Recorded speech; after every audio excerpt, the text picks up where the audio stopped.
સુરતમાં ગૃહ રાજ્યમંત્રી હર્ષ સંઘવીએ કાર્યક્રમમાં વ્યાજખોરોને ખુલ્લી ચેતવણી આપી હતી અને વ્યાજખોર કોઈ પણ હશે તેને છોડાશે નહીં.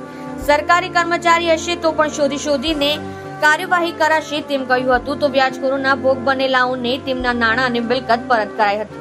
સુરત સહિત રાજ્યભરમાં વ્યાજખોરોનો આતંક જોવા મળી રહ્યો છે. તો ગુજરાત પોલીસ દ્વારા હાલ ખાસ ડ્રાઈવ કરી વ્યાજખોરો સામે પગલાં લેવાઈ રહ્યા છે.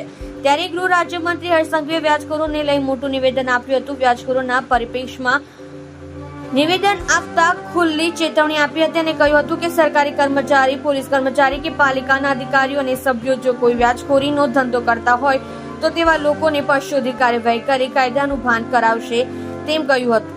તો કાર્યક્રમમાં વ્યાજખોરોના ભોગ બનેલા 23 પરિવારોને તેઓની મૂળ મિલકત અને નાણાં પરત કરાયા હતા.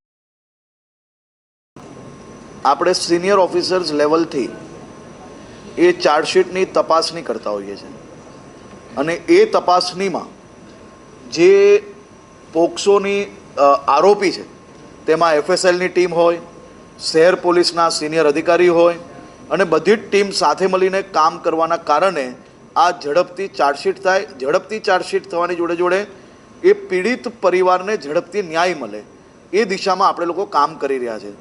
આપ સૌ લોકો ખૂબ સારી રીતે જાણો છો, છેલ્લા 2 દિવસની અંદર 6 થી વધારે પરિવારોને, 6 થી વધારે દીકરીઓને ન્યાય મળ્યો.